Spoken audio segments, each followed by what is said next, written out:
Investir autrement et peut-être dans le cognac. Nous sommes avec un expert pour toucher quelques mots sur ce produit iconique du luxe français et surtout avant toute chose ce produit de nos territoires. Bonjour Vincent Nobilo. Oui, bonjour. Vous êtes associé au cabinet PFK Arcilon. Vous n'êtes pas fabricant de cognac. PKF Arcilon. Pardon, PKF Arcilon. Vous n'êtes pas producteur de cognac, mais par contre, vous êtes un observateur du secteur et même vous prenez le pouls puisque vous avez publié un baromètre du cognac qui dévoile les tendances et puis surtout les défis de ce secteur. Alors, cette émission est dédiée à l'investissement. On aurait envie de parler du cognac comme un produit d'investissement, mais c'est avant tout un produit de plaisir. Mais derrière, c'est toute une filière. Est-ce que vous pouvez nous parler un petit peu de ce que représente le cognac en France? Écoutez, le cognac en France, ça représente une filière effectivement totalement intégrée et extrêmement importante. Je crois qu'en emploi direct et indirect, on parle de 30 000 emplois, me semble-t-il. C'est une filière qui est extrêmement exportatrice, puisqu'on exporte quasiment 100% en fait de la production de cognac. Je crois que c'est 98 ou 99% de la production, donc qui concourt très fortement à la balance commerciale extérieure de la France.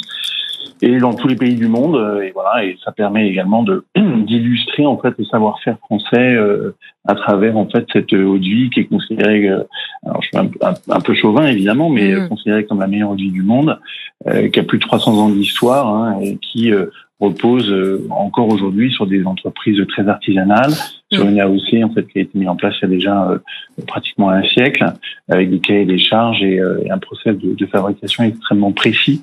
Et qui pousse à la qualité en fait des outils produits et à l'excellence du produit. On pense souvent à Cognac comme une commune de Charente, mais le cognac, le produit, est fabriqué sur une zone bien plus large. Combien d'exploitations viticoles aujourd'hui, en 2024, fabriquent du cognac?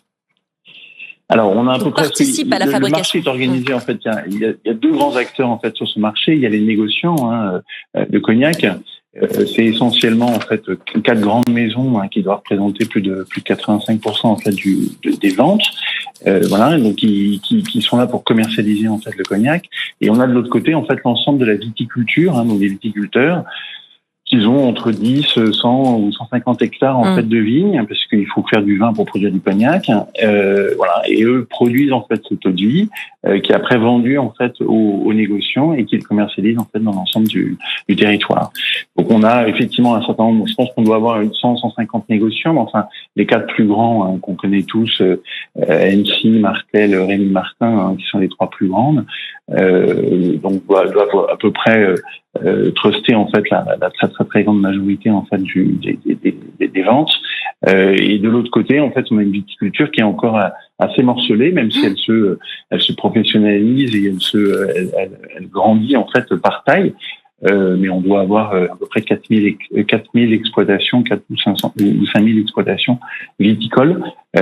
Donc on a vraiment d'un côté en fait une activité encore très artisanale, très petite, très TPE et très proche des terroirs, et de l'autre en fait des grands groupes internationaux qui sont effectivement en contact des marchés internationaux et commercialisent cette belle eau de vie.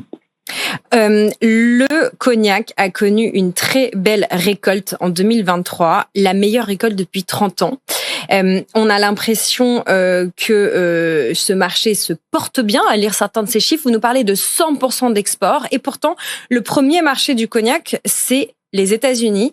Est-ce que la filière, vous sentez, souffre déjà de la méforme du consommateur américain et de celle du consommateur chinois? Oui, alors très clairement, un cognac, effectivement, le sujet est en cours en fait depuis maintenant de nombreux mois, même depuis quelques années, depuis 2 ans effectivement les ventes sont un petit peu décevantes. Là, on va parler de crise. La crise effectivement arrive et est présente, puisque on a des expéditions en fait qui sont en très forte baisse. Alors le cognac est en crise, mais enfin les spiritueux aussi sont en crise. Il y a tout un tas de choses pour un certain nombre de raisons. Mais effectivement le cognac en fait souffre particulièrement, notamment en fait par son business et son modèle économique, parce que justement, le modèle économique, il est quand même très particulier. Il faut bien avoir à l'esprit que entre le moment où le viticulteur en fait prend la décision de planter des vignes pour produire du cognac et le moment où vous déposez une bouteille de cognac en fait dans un restaurant chinois, pour être consommé, il se passe pratiquement une génération. Donc c'est effectivement des sujets très à long terme, et donc on a toujours en fait cette appréciation en fait dans le moyen et très long terme à avoir.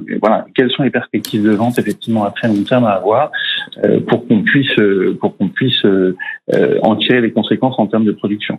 Donc c'est ce qui a été fait pendant 15 ans. Pendant 15 ans, même pratiquement 20 ans en fait, le cognac a connu une très belle embellie, une très belle dynamique. Que ce soit sur les marchés et ça s'est évidemment ressenti en fait sur le terroir de cognac. Et là effectivement depuis quelques mois, quelques années, les ventes ralentissent fortement, mais la production est là, les stocks sont là, et effectivement c'est pas un robinet qu'on tourne, un peu comme la vodka par exemple, où vous tournez un robinet, vous produisez. Là en fait le process est quand même complètement différent. Vous avez des vignes, vous avez des viticulteurs, vous avez la production, vous avez des stocks. Durée moyenne de détention des stocks à peu près de 7 ans. Donc vous voyez en fait la maturité en fait du process et de l'écosystème cognacé. De revenir effectivement à une production qui correspond en fait aux ventes, c'est effectivement difficile, ça va prendre du temps, et donc c'est la situation dans laquelle on est aujourd'hui.